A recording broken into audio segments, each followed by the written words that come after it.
आज जहाँ पर हम खड़े हैं एज ह्यूमन बीइंग, उसके पीछे बहुत सारे ऑर्गेनाइज्ड थॉट सिस्टम्स फंक्शनल हैं। उनमें से एक ऑर्गेनाइज्ड थॉट प्रोसेस को हम कहते हैं ideologies. So most of the major ideologies developed during this period which called modernism, जो कि 17th सेंचुरी से 19th century mainly but 20th century में उनका मेजर एक्सपेंशन। उसमें से एक आइडियोलॉजी है जो आज भी हमारे बहुत सारे पॉलिटिकल सिस्टम्स को इन्फ्लुएंस करती है, वो है एनार्किज्म। तो ये फंक्शनल तो है, अब ये इसके पीछे जो इसका डेवलपमेंट है वो दिखाई नहीं देता। तो इसलिए हमें एनार्किज्म को समझने से आज के सिस्टम में जो एनार्की है उसको समझने में एक कॉज इफेक्ट हमें रिलेशनशिप दिखाई देता है। तो एनार्किज्म के बारे में जानने से ये फायदा होता है कि आज जो एनार्किस्ट लोग हैं, इनके एक्शंस को, इनके बिहेवियर को, इनके मोटिव्स को, इनके गोल्स को, इनके आइडियाज को समझने में मदद मिलता है। तो एनार्किज्म के दो स्ट्रीम मेनली थे। एक तो था कि मैनिटेरियन एनार्किज्म, जो कि लियो टॉल्स्टॉय ने उसको डेवलप किया, बट एक कम्युनिस्ट एनार्किज्म भी था। तो कम्युनिस्ट एनार्किज्म में ये मेनली क्रोपोटकिन, एक 19th सेंचुरी का एक थिंकर हुआ। तो उसने कहा कि state anarchism is common sense में ये है कि स्टेट की ज़रूरत नहीं पड़ती है, इंसान को स्टेट नहीं चाहिए। स्टेट एक अननेसेसरी ग्रोथ है जो सिर्फ फोर्स यूज़ करता है, और जब ये स्टेट फोर्स यूज़ करता है तो इंसान के अंदर जो वायलेंस छिपा हुआ है वो और प्रोवोक होता है, और फिर इंसान और ज़्यादा वायलेंस करता है। तो इसलिए state is unnecessary, state is an unnecessary evil. तो स्टेट एक ईविल भी है और अननेसेसरी भी है। उसने कहा है कि मैंने देखा है कि युद्ध में और नेचुरल डिजास्टर्स में, या जब भी ह्यूमन के सामने कोई क्राइसिस आती है, तो सिर्फ कम्युनिटीज़ और ह्यूमंस के जो आपस के जो एसोसिएशन है वही एक दूसरे को हेल्प करते हैं। स्टेट तो ऐसे स्पेक्टेटर बना रहता है। स्टेट रादर प्रॉब्लम्स को और बढ़ाता है, एग्रेवेट करता है, बढ़ाता है, और उसमें कोई कंट्रीब्यूशन नहीं देता, उनको कम करने में कोई कंट्रीब्यूशन नहीं, फोर्स यूज़ करता है। और फोर्स यूज़ करने से ह्यूमंस के साइकिक परवर्जन होता है, इंसान का दिमागी रूप से परवर्जन होता है, उसमें से वायलेंस, उसमें से क्राइम, ये सब निकल के आता है। तो स्टेट नहीं होना चाहिए। तो क्या होगा, ह्यूमंस के अपने जो कम्युनिटी एसोसिएशंस है वही काफ़ी है, और उन्हीं से गवर्नेंस होगा। On the other hand, Leo Tolstoy, the humanitarian anarchism, he wrote a book called, the book name was The Kingdom of God is Within You। तो वो कहते हैं कि ईश्वर का साम्राज्य तुम्हारे अंदर है, इंसान के अंदर। और इंसान जब जितना ज़्यादा ईश्वर के साम्राज्य से दूर होता चला जाता है, और ईश्वर का साम्राज्य करुणा, दया, सहानुभूति, एम्पैथी, इन सब पर बेस्ड है, नॉन वायलेंस। तो ये जो ईश्वर ने दिया है इंसान के अंदर जो साम्राज्य, उससे जैसे जैसे अलग होते चले जाते हैं वैसे वैसे राज्य बढ़ता चला जाता है, वायलेंस बढ़ता चला जाता है। The cause of violence, the institutions based upon violence, they keep on rising. और इस तरह से स्टेट सिर्फ और सिर्फ एक इंस्टीट्यूशन है जो वायलेंस पर टिका हुआ है। इसलिए इंसान को अगर इस वायलेंस से दूर होना है तो स्टेट से दूर होना पड़ेगा, और स्टेट से दूर होने के लिए इंसान को अपने अंदर ईश्वर को खोजना पड़ेगा। और असली राज्य, साम्राज्य, ईश्वर का साम्राज्य, करुणा, दया, सहानुभूति, कोऑपरेशन, सहयोग और अहिंसा, इन सब पर बेस्ड जो गॉड्स किंगडम है वो इंसान के अंदर। इसलिए स्टेट को हमें ज़्यादा इम्पोर्टेंस नहीं देना चाहिए, और हमें इंसान के अंदर जो अच्छाई है उसकी तरफ जाएं। और अगर हम उधर जाते हैं तो धीरे धीरे धीरे धीरे जो वायलेंट स्टेट है उसकी ज़रूरत हमें कम पड़ने लग जाती है। तो फिर इसके बेसिस पर कुछ लोगों ने 20th सेंचुरी में कहा एनार्किज्म जो है वो डिसऑर्डर नहीं है, it is basically, it is an search for an order that already lives in human soul और conscience. Anarchism was justified on the basis that it is not disorder. Anarchism is oriented towards a best form of order that is realizable only when we go closer to the God's empire or the God's kingdom. तो ये एक humanitarian approach था anarchism का। लेकिन जो कुछ भी हुआ, जो मॉडर्न सिविलाइजेशन में पॉपुलेशन ग्रोथ, इंडस्ट्रियलाइजेशन, अर्बनाइजेशन इतना ज़्यादा हुआ कि इन सभी को गवर्न करने के लिए, इन सबको गवर्न करने के लिए, और कॉन्फ्लिक्चुअल इंटरेस्ट इतने ज़्यादा हो गए, इतने तरह के इंटरेस्ट, कॉन्ट्राडिक्टरी इंटरेस्ट डेवलप हो गए कि it was not possible for all the combined groups to live in the God's kingdom. इसलिए स्टेट का जो ग्रोथ तो इनएविटेबल हो गया। बिना स्टेट के इतने वास्ट पॉपुलेशन को with so much of contradictory goals and pursuits of life, it was not possible to drive all them together in one common direction, and that made it inevitable and that made it necessary to have the state. तो Leo Tolstoy की philosophy चाहे जो भी हो, वो state के growth को 19th और 20th सेंचुरी में रोक नहीं सकी, और इंडस्ट्रियलाइजेशन ने, सर्च फॉर बेटर लाइफ ने, और मटेरियलिज्म ने, और population growth, most importantly population growth coupled with industrialisation and urbanisation, it made the modern state necessary. तो एक तरफ है लियो टॉल्स्टॉय का वो थॉट कि राज्य नहीं चाहिए, बट दूसरी तरफ है इंसानों की जो फिजिकल और मटेरियल नीड्स, जिसने स्टेट को इनएविटेबल बना दिया, नेसेसरी बना दिया, और इस तरह से स्टेट बन गया। इंडिया में Mahatma Gandhi who was influenced by Leo Tolstoy, उन्होंने अपने साउथ अफ्रीका के फॉर्म का नाम रखा Tolstoy farm. He was deeply influenced and he became a propagator of statelessness. तो स्टेट नहीं होना चाहिए, कम से कम होना चाहिए, और छोटा होना चाहिए, और गॉड वही सेम चीज, let us go closer to God, let us realise the kingdom of God within ourselves. So, on the one hand, Gandhi is known for his participation and the leader in freedom struggle of India, but on the other hand, he also kept on writing about the minimum role that a state should play in human life and human society. So, his idea of Gram Swaraj, Panchayat, etc., was deeply influenced by that idea. The state should be the European state should be smaller, and the traditional societies like Panchayat and Gram Swaraj should be larger. इस तरह से फिर Jayaprakash Narayan, he talked about stateless, so partyless system. He accepted the idea of this democracy, but he was not in favor of multi-party system.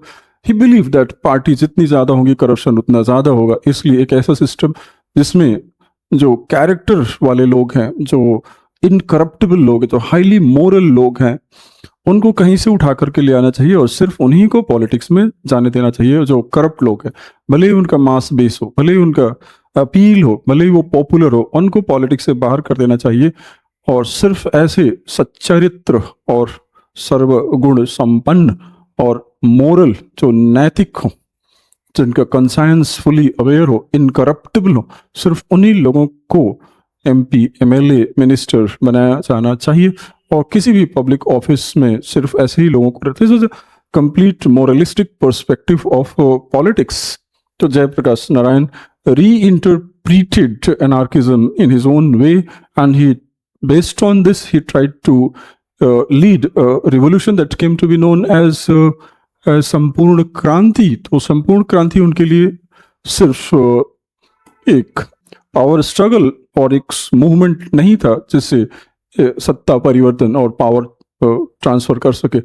So in his idea संपूर्ण क्रांति was a moral revolution to weed out निकालना, to weed out the corrupt politicians from the system and to install highly moral and incorruptible leaders. But it failed, and Jayaprakash Narayan came to realize that it was only a power transfer. So what happened in 1977 was not a Sampurna Kranti, but it was just another form of transformation of power. एक जगह से दूसरी जगह power का transformation हो गया। जयप्रकाश नारायण को ये पता चल गया होगा, और उनके जितने भी सपोर्टर्स थे सबको पता चल गया कि पॉलिटिक्स में, चाहे वो डेमोक्रेसी ही क्यों ना हो, moral transformation and moral power is not at all possible. Transformation of power is possible, एक पावर को दूसरे पावर से ट्रांसफर कर सकते हैं, लेकिन वो पावर मोरलिस्टिक होगी, इनकरप्टिबल होगी, कॉन्साइंसस होगी, दैट्स इम्पॉसिबल। ये वो चीज है जो हम संपूर्ण क्रांति से सीखते हैं कि भारत में एक सबसे बड़ा ये एक्सपेरिमेंट हुआ कि क्या हम पावर को मोरलाइज कर सकते हैं, क्या हम पावर को सिर्फ और सिर्फ वर्च्यू के बेसिस पर, इनकरप्टिबिलिटी के बेसिस पर चला सकते हैं। तो डेमोक्रेसी हो या वट एवर हो, we had democracy in India, we tried it, but within 6 months it became clear that the replacement of Indira Gandhi by Janata Party government was not a moral transfer of power, not an incorruptible transfer of power. It was only the transfer of power. So one party replaced another party, and then later on this party became the same party, or may have developed even worse characteristics than the previous party. So ये एक realism है जो हमारे experiences से emerge होकर के आता है कि आप डेमोक्रेटिक पॉलिटिक्स में, मॉडर्न पॉलिटिकल सिस्टम में आप मोरालिटी से सिस्टम को तो नहीं चला सकते। तो एनार्किज्म तो रियलिटी में तो पॉसिबल नहीं हो पाया 20th सेंचुरी में, बट कुछ लोगों के दिमाग में ये रह गया, और ये वो लोग हैं जो बार बार ये प्रोटेस्ट और मूवमेंट उसी ग्राउंड पर लेकर के आते हैं कि हम सारा सिस्टम मोरलाइज कर देंगे, भले ही उनका खुद का प्रोटेस्ट इमोरल तरीके से जो फंडिंग है उससे चल रहा है। So all protest themselves, since they are invisible, and that's why it looks like that they are fighting for moral cause, they are fighting for humanitarianism.